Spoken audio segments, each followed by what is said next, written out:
Namo tassa bhagavato arahato samma sambuddhassa.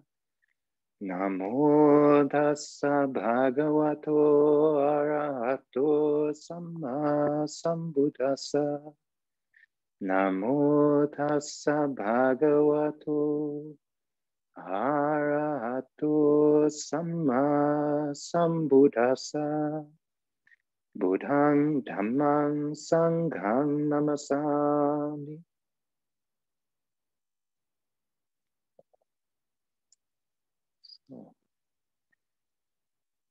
So tonight I'd like to offer a reflection about something which is actually very useful in our practice and useful to contemplate in life in general. In fact, if there were anything else to talk about and to understand and overcome, it would be this one thing. This one thing overcome is the gateway to enlightenment. And I wonder, just offhand, if you could think of what that would be. And there's probably a lot of ideas might occur to you. Like, oh, well, ignorance, yeah. Or desire, yeah. All bad things. So many options, yeah. Now it's like 84,000 Dhamma doors. It's like, which one do I want to go through, Bhante? Ego, dukkha, yes. Well, let's if anybody has ever seen the Anguttara Book of the Ones, then you would know that there's like 1,000 suttas that basically say one thing when understood conduces to liberation. And that's like a whole chapter of the suttas. So yeah, it's kind of hopeless. But the reason I say it's the one thing is because it makes me think to the Sutta Nipata.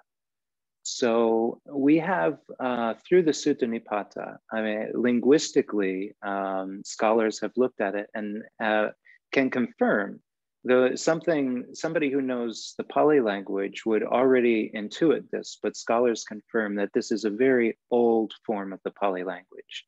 This is very unpolished teachings, especially in the Book of the Eights and the Parayana Wagga. And these are very tangibly likely the actual words of the Buddha, what he actually said. And it was preserved in a time before there was any other strata of teachings, before there was any collections or anything.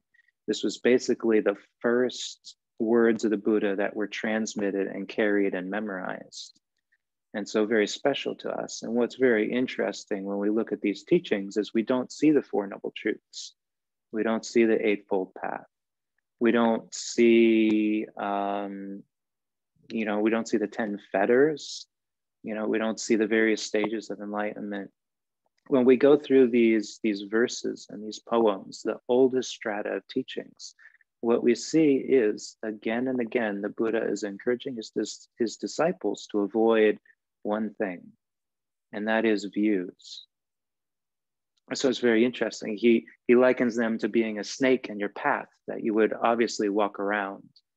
You say you should do whatever you can to be free of views.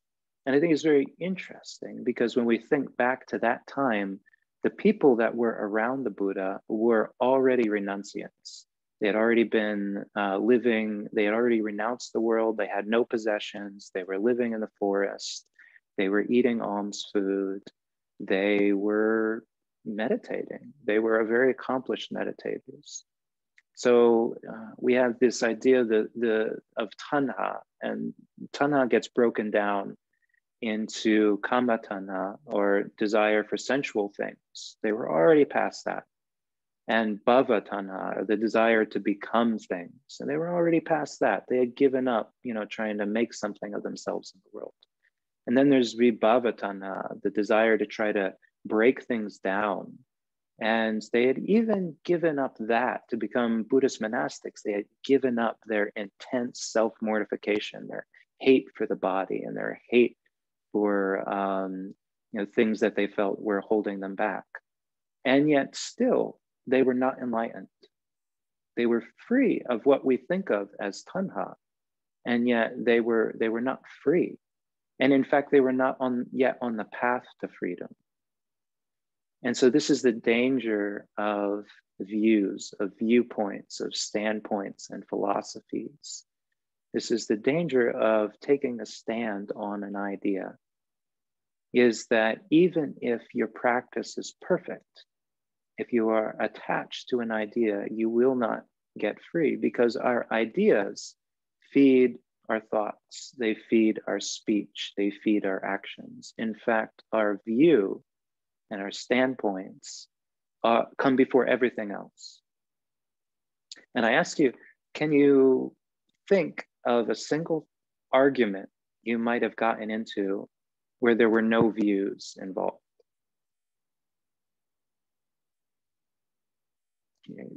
Any argument, any disagreement, any conflict where there weren't views.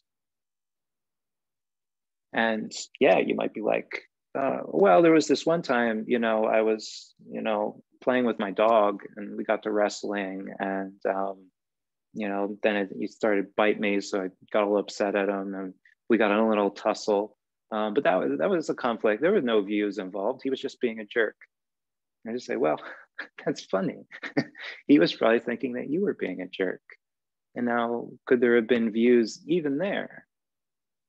And this is most of our conflicts, yeah? Most of our disagreements, most of our attachments, most of our delusions are based on intellectual standpoints.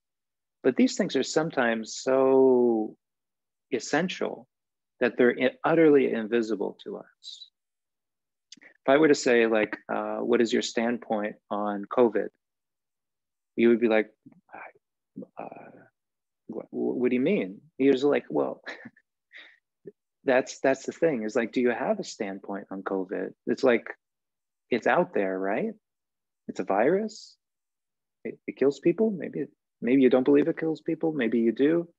Maybe you, but the real matter is, like, it's not until you're presented with something to take a standpoint on that you really know how attached you are to an idea, how attached you are to a particular standpoint in relation to that thing.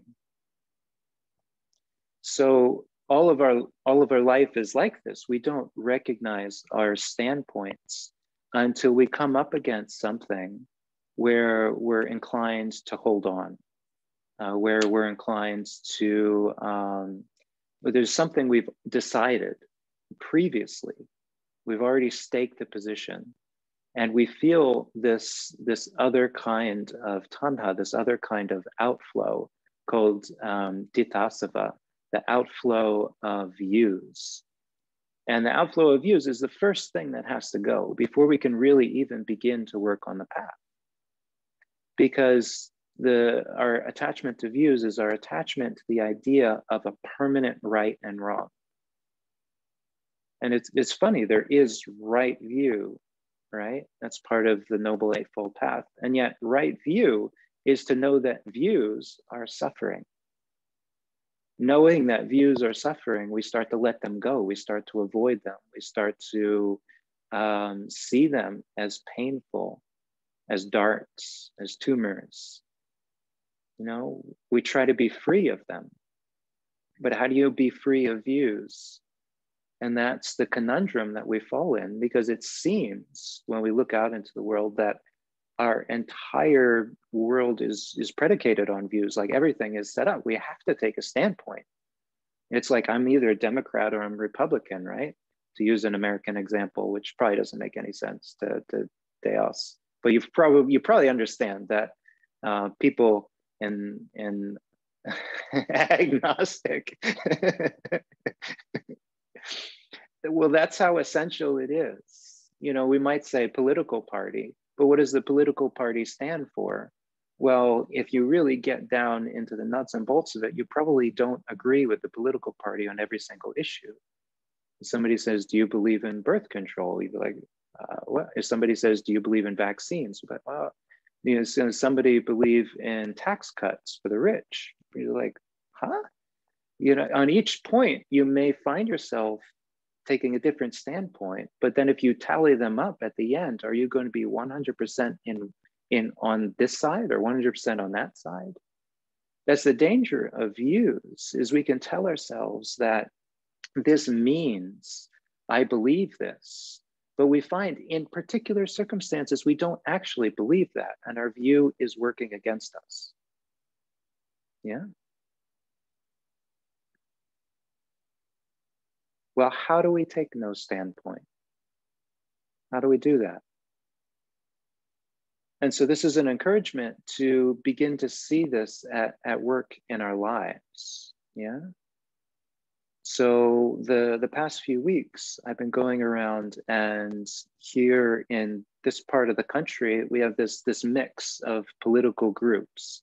So there's very conservative people and very liberal people, and they're often overlapping. It's not like the North and South in this country that, you know, can be quite divided, or the coasts and the rural areas. But we're all kind of mixed together. And so you get to see there's different standpoints on something like COVID. And the thing is, I'm getting to see suffering everywhere that a viewpoint is arising. So there are people who are incredibly scrupulous, and they believe all events should be held outdoors where there's plenty of ventilation. And they believe you should be wearing masks, and they're suffering because their friends no longer, you know, have the patience for that. They want to move indoors. It's getting cold. They're vaccinated. They don't want to wear masks. So the people who are really scrupulous are suffering. And then there are people who are the exact opposite. They believe, you know, this is not something we have to take any precautions about. They believe people are overreacting. People have always died. People have always gotten sick. And so they don't wear masks. And they can't go to public events.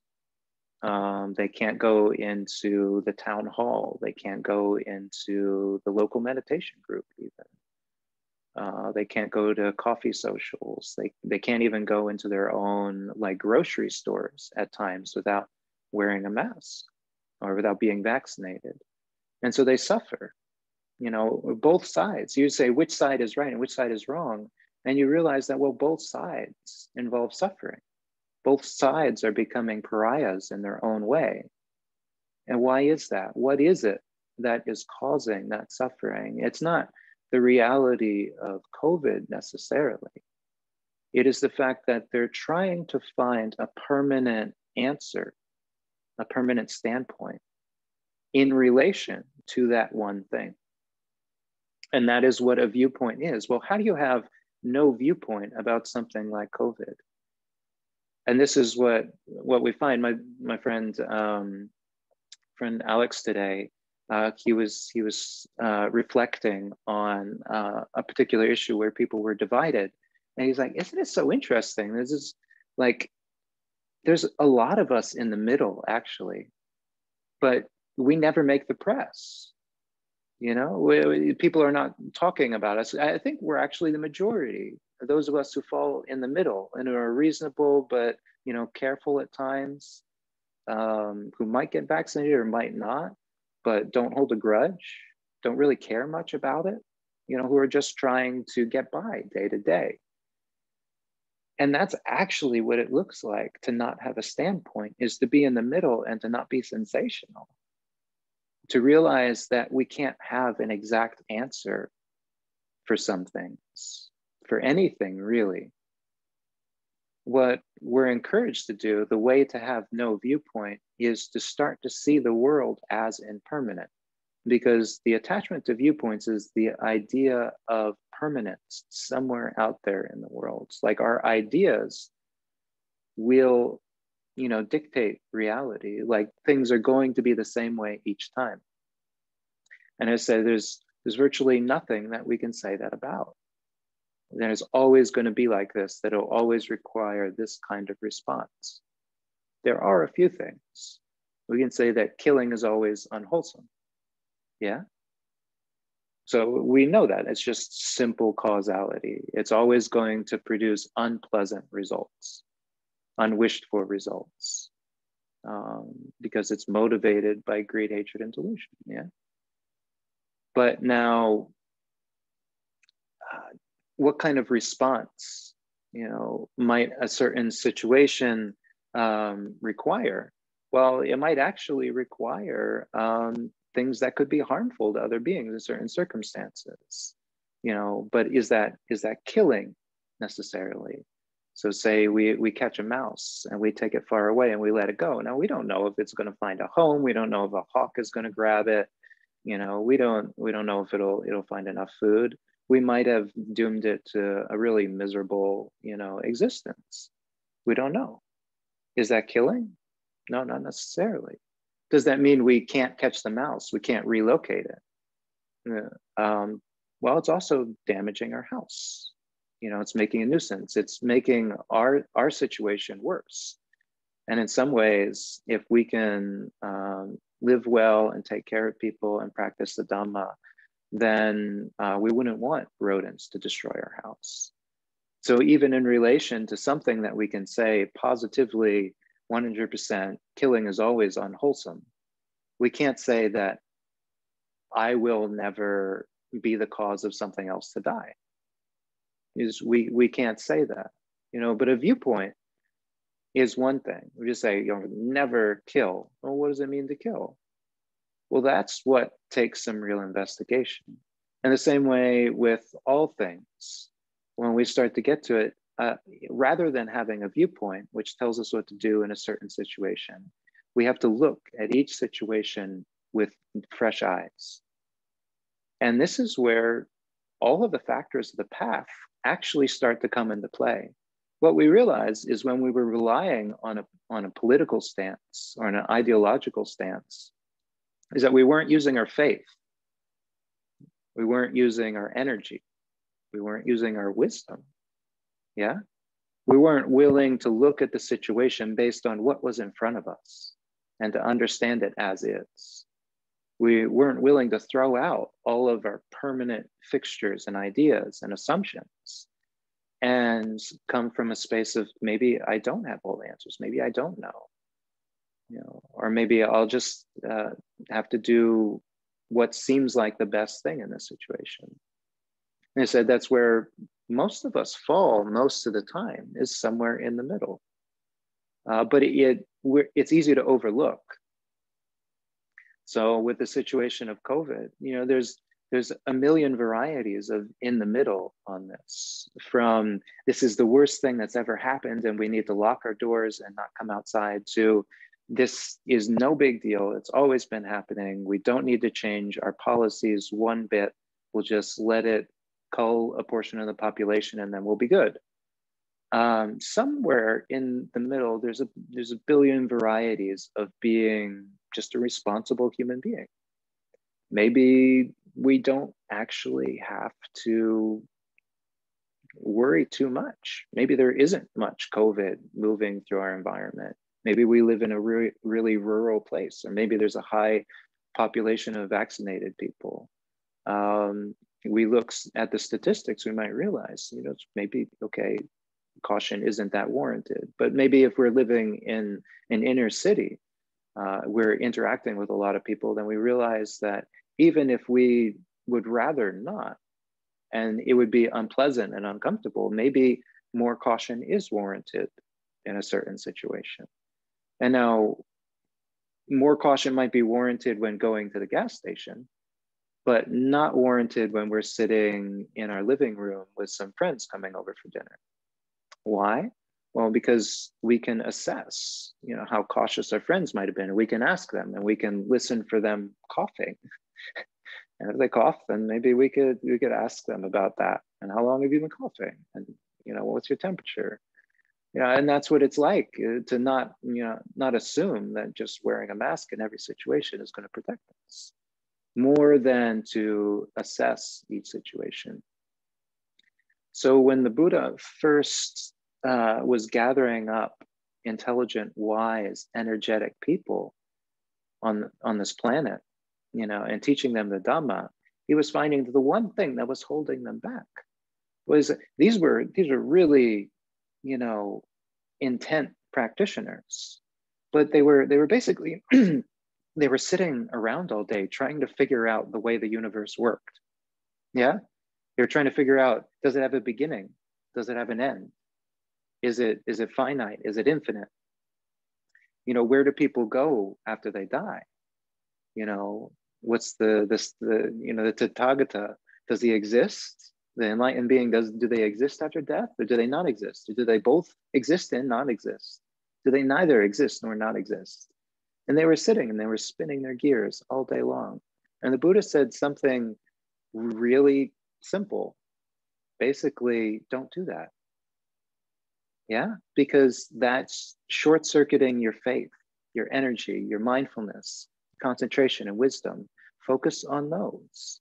Apply those to every single situation along the way. So you can land in a living room and you can assess, is there a high risk? Is there a low risk?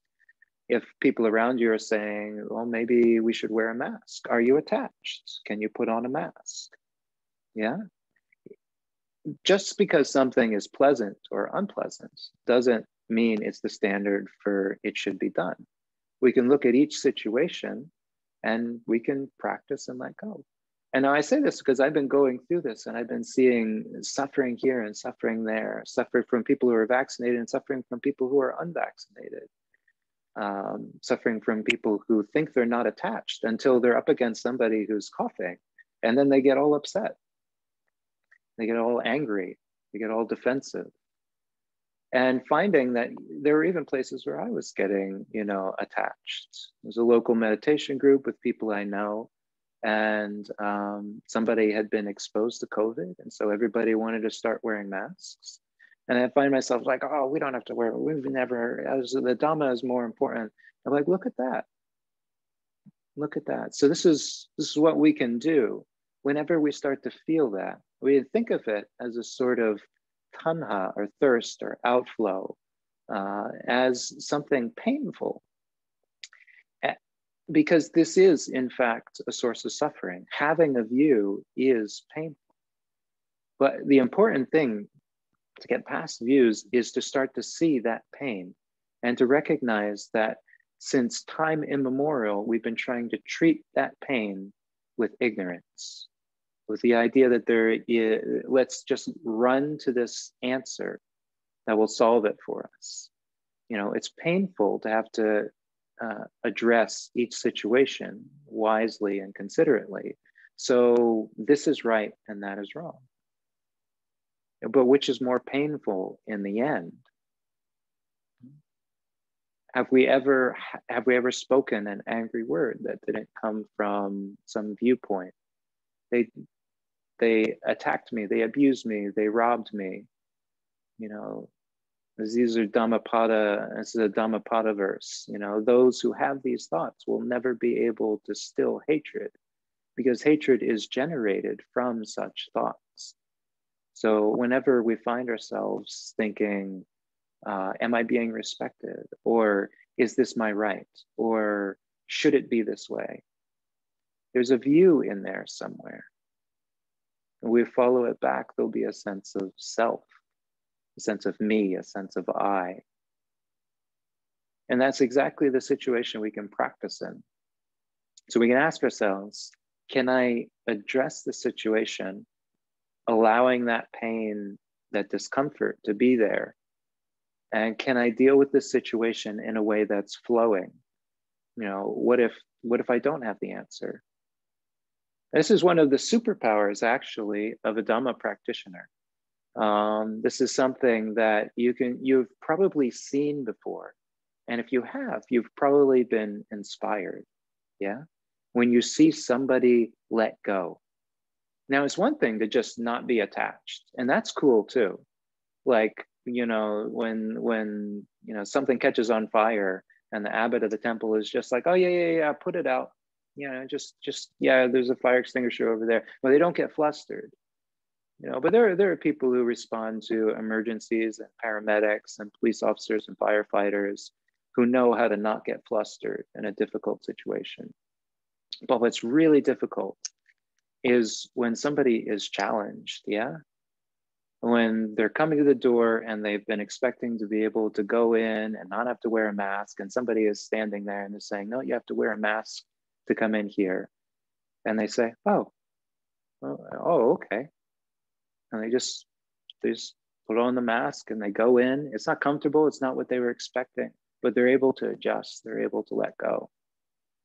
There's one phenomenal example of this in the suttas, actually in the history. It predates the suttas by a couple of hours, actually.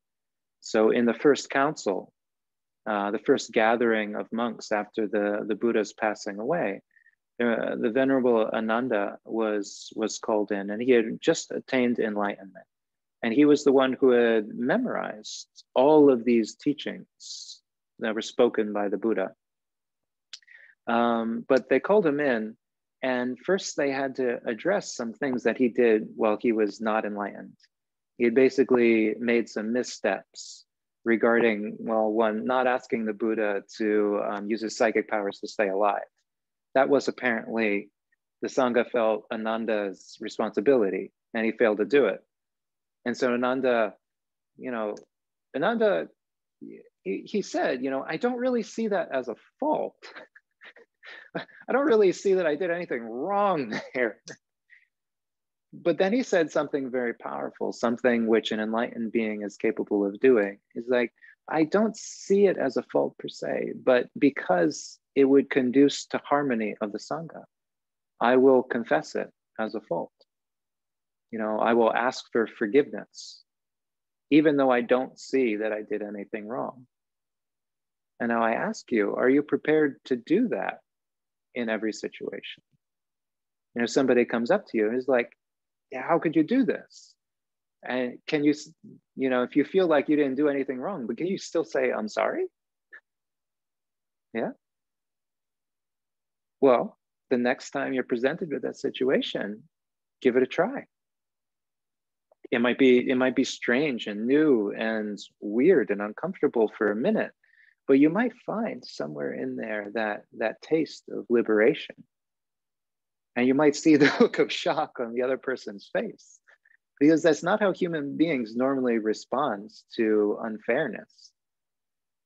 But the first noble truth is that life is unfair. Yeah. We're presented with unfair situations all the time. They're unpleasant, they're uncomfortable. It's not right. It's not right that we grow old and die. It's not fair. We lose the things that we love. It's not fair. And yet when we're presented with something that's unfair, can we just say, well, that's what it's like? Because that's what it's like to live without views, to live without expectations and assumptions and standpoints. And those who are able to master this skill go through life in a very different way. As I've said, pointed out before, people are wondering if they're a stream enterer, yeah? And it's a very interesting thing is that a stream enterer never, if you ask them, are you a stream enterer? They'll say, I don't know. Yeah, because they've given up the idea of permanence. And so they'll say, well, I don't see anything here that's a stream enterer. I don't see anything here that's permanently a stream enterer. So I can't be sure. I don't know. They've let go of the need to prove it. They've let go of a viewpoint in regards to that. And now it's funny, the Buddha also talked about the reviewing factors of a stream enterer, that they can look and they can derive a sense of joy from their attainment of stream entry. And at the same time, they don't see themselves as having acquired anything. And yet when they reflect on what they've let go of, they experience happiness. This is that weird thing. Somebody can, it's another great example in the suttas we can think over, is the Venerable Rahula. So the Venerable Rahula was the first novice. He was ordained as a novice when he was 7 years old, and it wasn't possible to ordain as a full monk until you're 20. And so Rahula wasn't treated very well. Most of the monks, they weren't really cool with having like little boys running around the temple. But so Rahula was kind of like an attendant. And at one point, these two monks are together, and one of them's talking, and he's like, so what about that boy, Rahula? And the other monk goes, oh, he's fantastic. It's unbelievable. Check this out. And he goes and he reaches into his cupboard and he pulls out a robe and he like drops it on the floor. And he's like, Rahula! And Rahula comes in, yes, Venerable Sir? And he's like, Rahula, my robe's on the floor. And Rahula like looks down, he's like, oh, so it is, Venerable Sir. And he just goes and he scoops it up and he folds it up and he puts it away. And then the monk is like, okay, get out. And Rahula is like, yes, Venerable Sir. And he leaves. Would you be able to do that? I wonder. I wonder if I would be able to do that in a situation. There's this interesting scenario of what it is to not say, he doesn't respect me, or this isn't right, or this isn't fair, or I can't take this. I can't take this for one more minute. The story of Longpur Samedo, a senior Western disciple of Ajahn Chah, would find himself sitting in a monastery, saying, I can't take this for one more minute. And then he'd wait for a minute and he'd be like, oh, I guess I took it. It didn't actually take any effort. What was taking all the effort was the viewpoint, was the holding on, was the staking a claim and making a determination about something. All of that was taking incredible effort. The letting go doesn't take any effort at all. It's just to say, I'm going to meet this moment fresh, using all of my faculties, and see what it is. And starting from this place of, maybe I'm wrong. Maybe I don't know. And that's actually the quickest way to freedom. Is to say, maybe I don't know the way to freedom, which is really counterintuitive. But there we are. Because if we're able to let go of our views that are permanent, well, since views condition thoughts, then we'll be letting go of permanent thoughts. Since thoughts condition speech, we'll be letting go of speech that's around ideas that are permanent. And since speech conditions our actions in the world, our dialogue conditions how we act, well, then that will also be free of notions of permanence. And then when we start acting in a way in the world that doesn't hold to things, that doesn't think things are permanent or stable or reliable, well, then from top to bottom, we'll be living the life of an enlightened being. We'll be not attaching to things. And it all starts with giving up the views that led us into that trap to begin with. So these are some thoughts and maybe some ways of seeding your investigation going forward. Ditthi, views, what does this mean? Where is it causing pain in our lives? And we can ask. And if you think that you've gotten an answer, well, then look at that. See if you can let go of that idea that you actually have a strong answer, a strong reality. And that can lead you ever onward. What is it like to enter a situation without already knowing the answer? On this Uposatha night, I hope this can in some way be beneficial. If not, please just throw it out like all other things that are not helpful.